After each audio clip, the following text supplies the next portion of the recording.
बहुत समय पहले की बात है। एक गांव में किशन नाम का एक किसान रहता था। उसके 3 लड़के थे, रमेश, सुरेश और राजेश। इनमें से रमेश बड़ा ही ईमानदार और घर को साथ में लेकर चलने वाला था, लेकिन सुरेश और राजेश अपनी बीवियों के गुलाम थे और कामचोर भी थे। लेकिन इनमें सबसे चालाक राजेश की पत्नी थी, जो कभी साथ रहना नहीं चाहती थी। एक दिन रमेश और उसकी माँ एक साथ बैठे थे। रमेश अपनी माँ से बोलता है, आज पिताजी को गुजरे हुए 1 वर्ष हो गया। उनकी कृपा से हमारा घर आज भी एक साथ है। हाँ बेटा, वो तो गए और उनकी कृपा से पूरा परिवार आज भी साथ है। कई परिवार देखे मैंने, जैसे ही घर का मुखिया चला जाता है तो पूरा घर बिखर जाता है। तुम तीनों भाई ऐसे ही साथ रहना। जैसे तुम्हारे पिताजी चले गए, उसी की तरह किसी दिन मैं भी चली जाऊंगी। अरे माँ, ऐसा मत बोलो। हम सब साथ हैं और आपको हम कहीं नहीं जाने देंगे। इनमें से रमेश बड़ा ही ईमानदार और घर को साथ में लेकर चलने वाला था।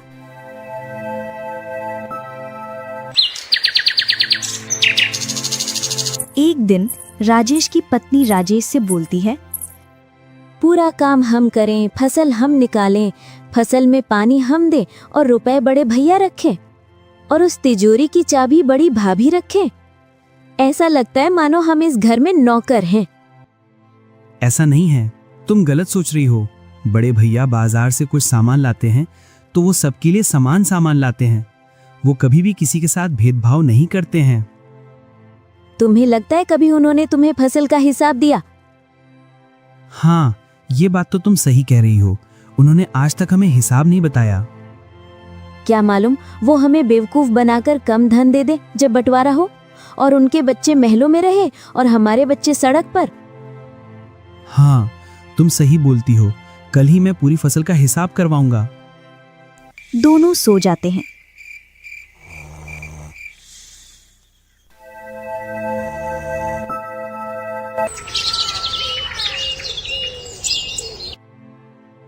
जैसे ही सुबह होती है तो राजेश सबसे पहले सुरेश और उसकी पत्नी को बहला फुसला लेता है।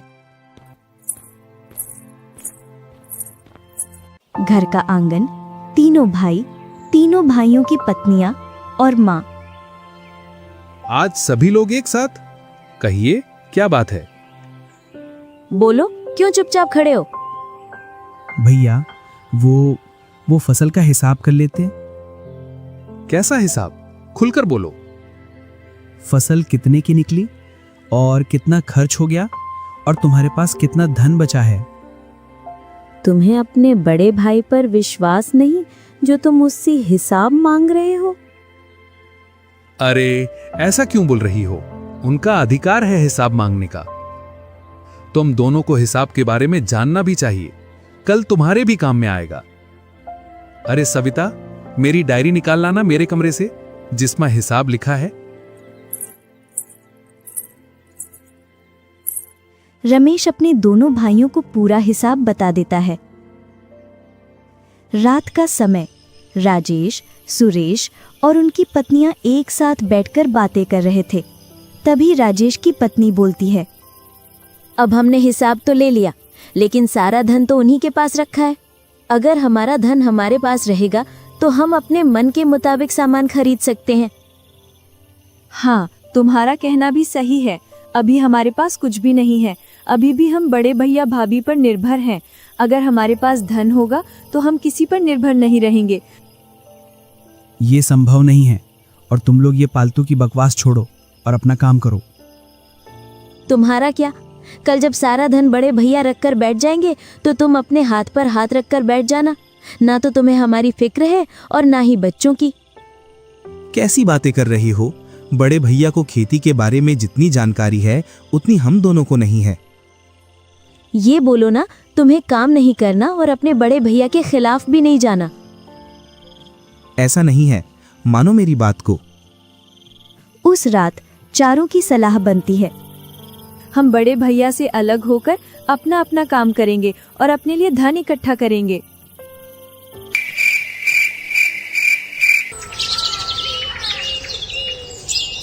सुबह का समय, वही आंगन और सभी लोग एकत्रित। अब क्या हुआ? चलिए सब अपने अपने काम पर चलते हैं। भैया रुकिए, हमें आपसे कुछ बात करना है। कहो, अब कौन सी बात करना है? राजेश, बोलो बड़े भैया से रात वाली बात। मैं क्या बोलूं, तुम ही बोल दो। क्या तुम दोनों एक दूसरे से खुसुर फुसुर कर रहे हो? जो कुछ बोलना है वो स्पष्ट बोलो। वो भैया। सुरेश बोलकर चुप हो जाता है। उसमें बोलने की हिम्मत नहीं थी, और उधर राजेश की भी हिम्मत नहीं बोल रही थी अपने बड़े भाई से बोलने की।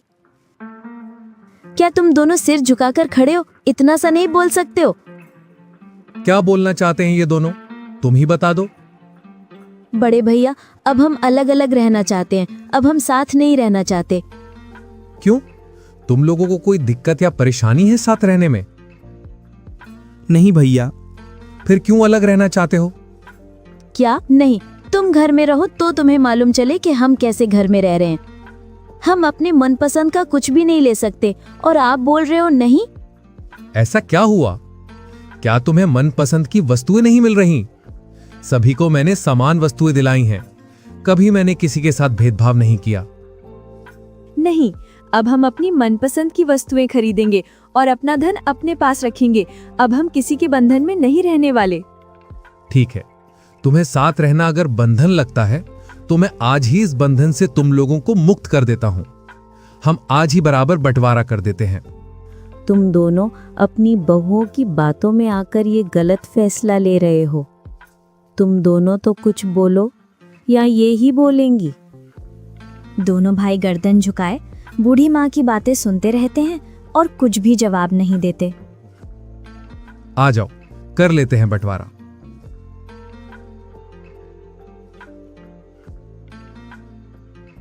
रमेश तीनों भाइयों में बराबर धन बांट लेता है, और तीनों भाई एक एक घर रख लेते हैं और बराबर जमीन बांट लेते हैं। लो भाई, हो गया बंटवारा। अब तो खुश हो? अब अपनी इच्छा के अनुसार काम करना। हमारा साथ यहीं तक था। चलो मां, रहने दो इन्हें इसी घर में। रमेश, उसकी पत्नी और माँ दूसरे घर में चले जाते हैं। उधर राजेश और सुरेश की पत्नी, अब तो हमारे पास बहुत सारा धन है, हम जो चाहें वो खरीद सकते हैं। हाँ, अब तो हमारे पास धन ही धन है। और राजेश अफसोस में बैठा था और सोच रहा था, कल से पूरा घर संभालना है और खेती बाड़ी भी।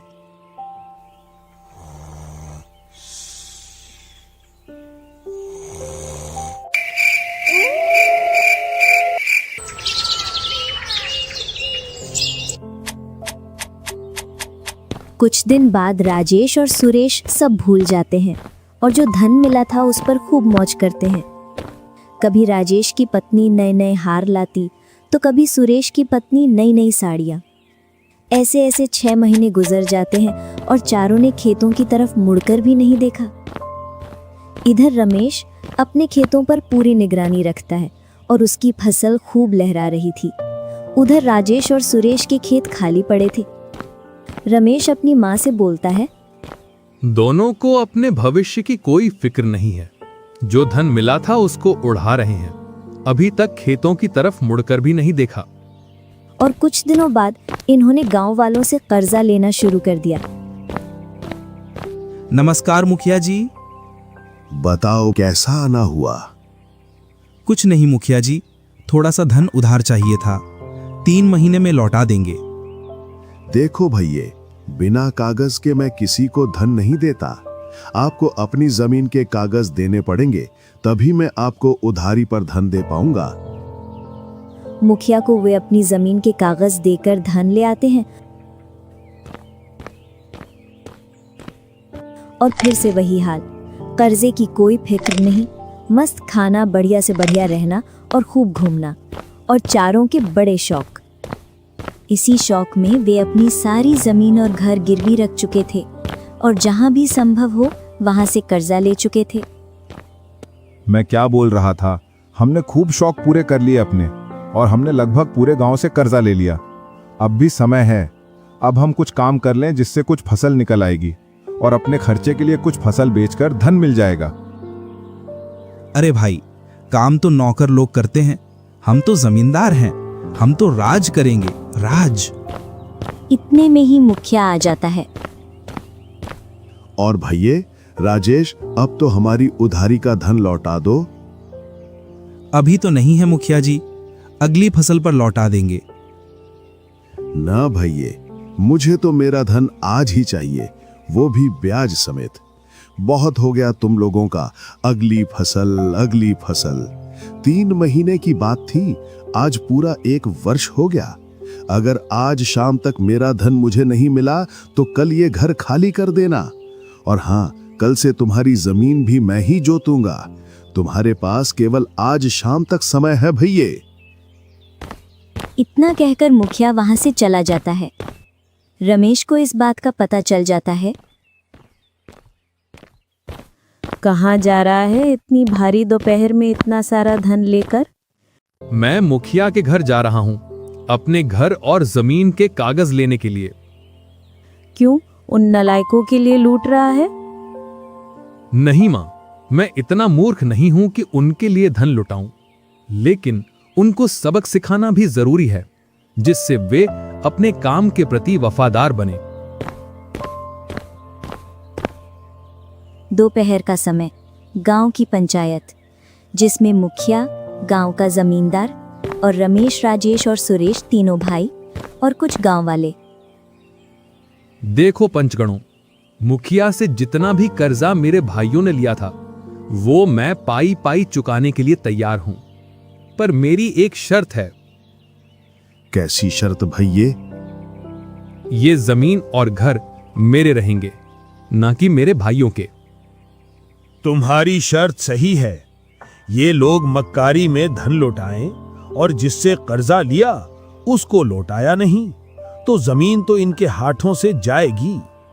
आज तुम मुखिया को धन नहीं देते और कोई देता तो उसकी जमीन हो जाती। हम सभी गांव वासियों को ये शर्त मंजूर है। हाँ, लेकिन फिर भी मैं इन्हें एक और मौका देना चाहूंगा। अगर ये चाहें तो जमीन पर फसल उगा सकते हैं, वो भी आधे में। अगर इनको मंजूर हो तो इनसे पूछ लो। और अगर इन्होंने सही से खेतों में काम नहीं किया तो इन्हें फसल आने के बाद मेरे खेत छोड़ने होंगे, और फिर मैं अपने खेतों के लिए दूसरे मजदूर रखूंगा। बताओ भैये, तुम दोनों को मंजूर है? हाँ। अब तो अपनी बीवियों की गुलामी नहीं करोगे। तुम अगर अपनी बीवियों की बातों में नहीं आते तो तुम्हें ये दिन देखना नहीं पड़ता। दोनों उस पंचायत में सिर झुकाए खड़ी रहते हैं।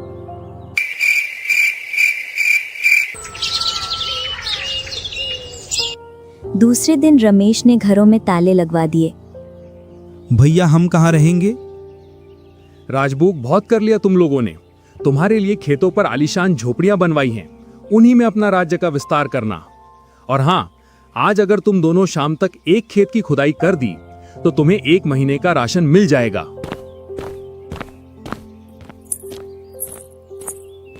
चारों खेतों में पहुंच जाते हैं। राजेश, अगर तेरी बीबी की बातों में नहीं आते तो ये दिन देखना नहीं पड़ता। पहले बहुत सुखी थे, किसी की कमी नहीं थी, लेकिन नहीं, महारानियों को धन चाहिए था। जब तक धन रहा तब तक खूब मजे किए, अब सड़क पर आ गए। करो अब बड़े भैया की गुलामी।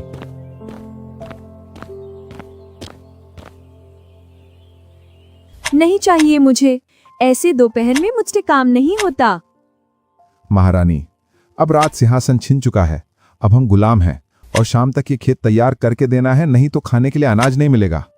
वो देख तेरी देवरानी, उसका सारा मेकअप उतर गया, वो भी तो काम कर रही है। चल इधर और काम कर।